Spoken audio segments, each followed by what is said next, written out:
Liverpool qui s'envole et qui enfonce Manchester City dans la crise. Le Barça qui fait un faux pas et le Real qui en profite. Et le général Lacazette qui voit triple avec Lyon. C'est parti pour le récap de ce qu'il ne fallait pas louper ce week-end.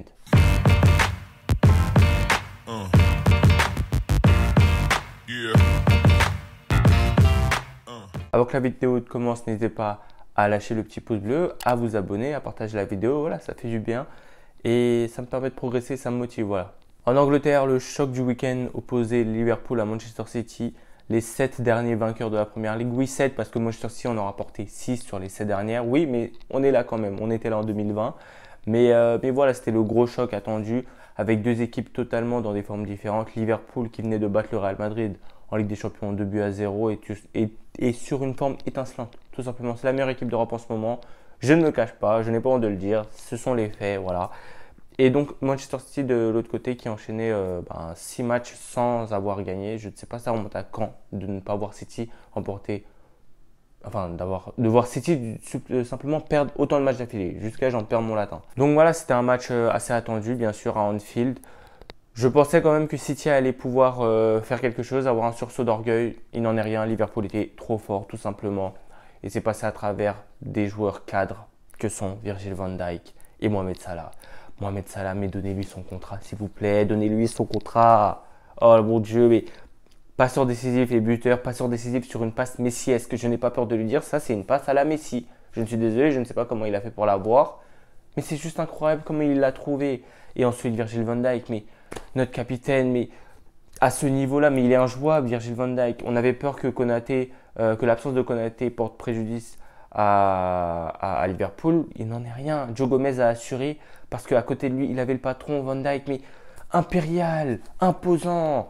Non, mais je suis désolé, en fait, il est écœurant quand il est comme ça. Et c'est en ça que je dis que c'est le meilleur défenseur qu'on ait vu, en tout cas nous à Liverpool, ça c'est sûr. Mais en tout cas de cette décennie, les amis, il n'y en a pas beaucoup qui s'assoient à sa table. Voilà. Donc voilà, et Liverpool dans l'ensemble a géré son match. Arne Slot a impulsé quelque chose à Liverpool dans l'intensité et dans la gestion du tempo d'un match. Mais c'est juste affolant. Gravenberch et McAllister, mais c'est quoi ça? Mais c'est juste incroyable. C'est quoi ce mix parfait là?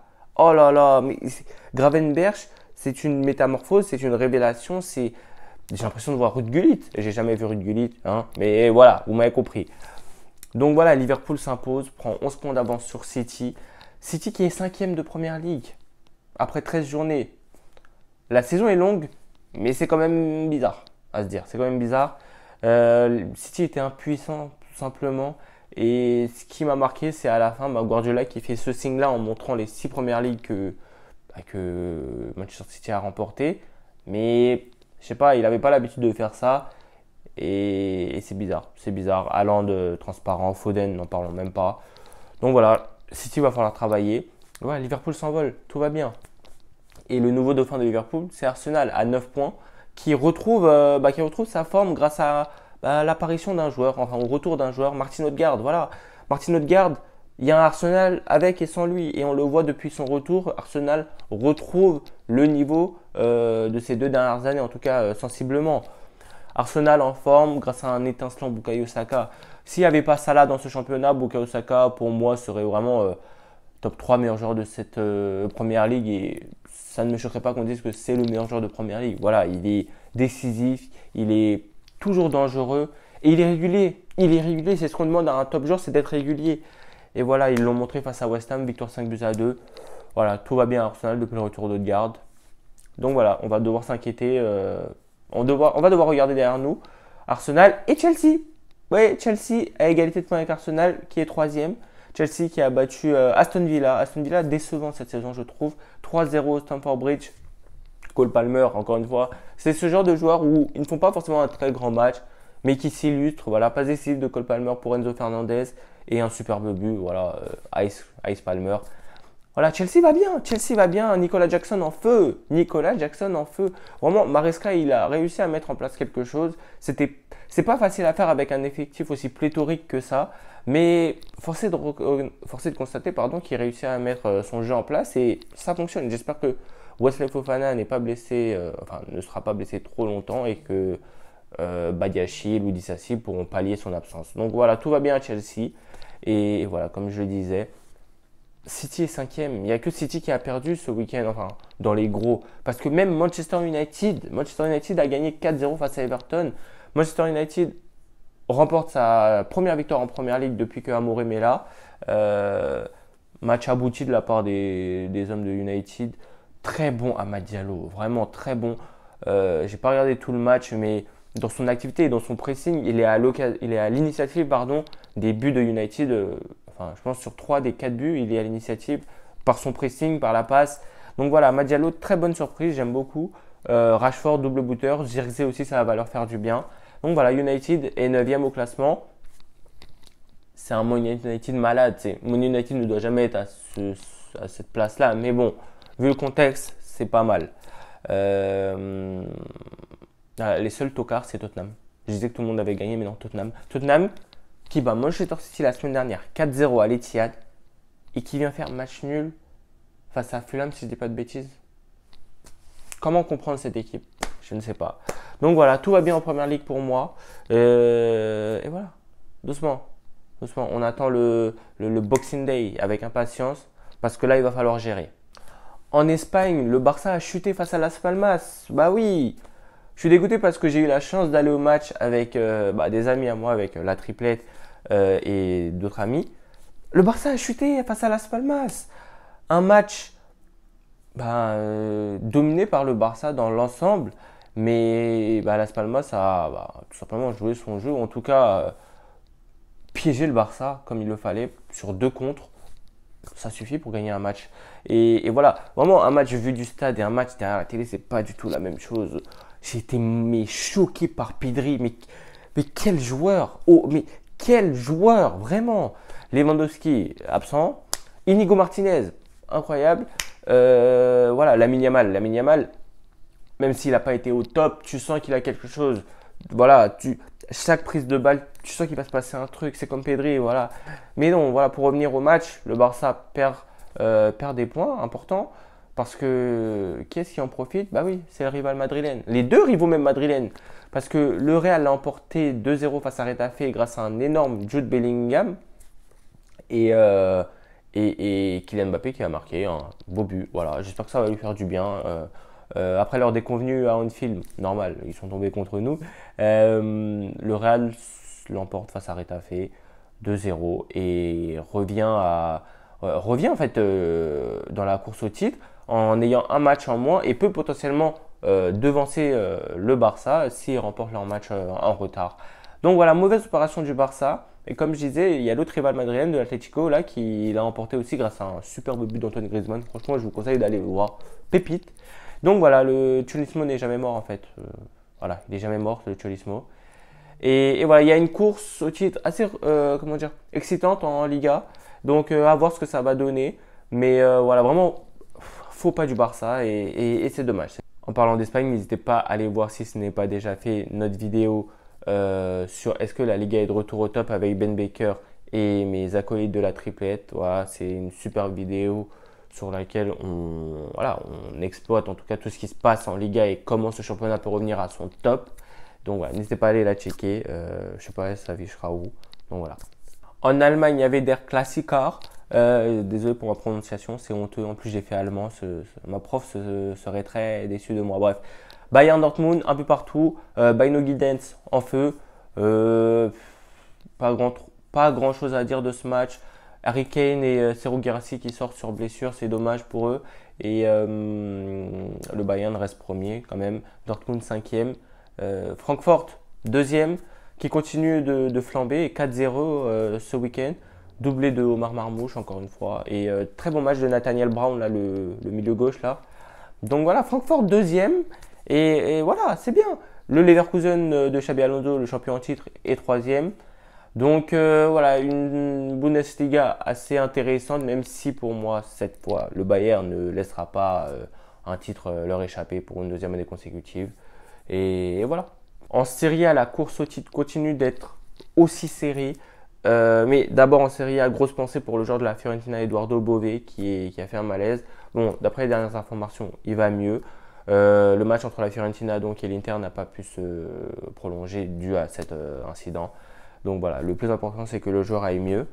Mais du coup, le leader, Naples, a continué de gagner. Victoire 1-0, des hommes d'Antonio Conte. Antonio Conte, dans tous les cas, Antonio Conte, tu lui donnes une équipe sur une saison en championnat sans Coupe d'Europe, il va te faire le taf. Hier, pardon, Naples a gagné, leader de Serie A. But de McTominay. But de Scott McTominay. Oui, McTominay, il revit à Naples. Donc voilà, Naples, après sa saison ratée la saison dernière, revient sur les devants de la scène en Serie A. Et en Ligue 1, le choc du week-end opposé, Marseille et Monaco. Marseille en est sorti vainqueur au Vélodrome. Voilà, ils gagnent enfin au Vélodrome, c'est bien pour eux. Victoire de Buts 1 face à Monaco qui avait ouvert le score. Victoire à la 90e, ouais, sur un but de Mason Greenwood. Faut pas pour les Monégasques, c'est dommage, qui voient du coup Marseille repasser devant au classement et être dauphin derrière le Paris Saint-Germain qui lui a fait match nul face à Nantes, toujours par manque de réalisme devant. Ramos a joué pourtant, mais c'est bien Hakimi qui a marqué pour le PSG, qui fait un match nul après sa défaite face au Bayern en Ligue des Champions. Heureusement qu'ils ont un matelas assez confortable, je dirais, en Ligue 1. Mais voilà, quoi, c'est assez dommage pour eux de pêcher autant dans la finition. Et que dire de plus? Le général Lacazette qui nous met un triplé face à l'OGC Nice. Ouais, Lyon, ça va à Lyon. Ça va à Lyon. Malgré tous les déboires financiers qu'il peut avoir, ça va. John Textor, le président de l'OL, a vu son club Botafogo remporter la Copa Libertadores. Ça va faire du bien peut-être au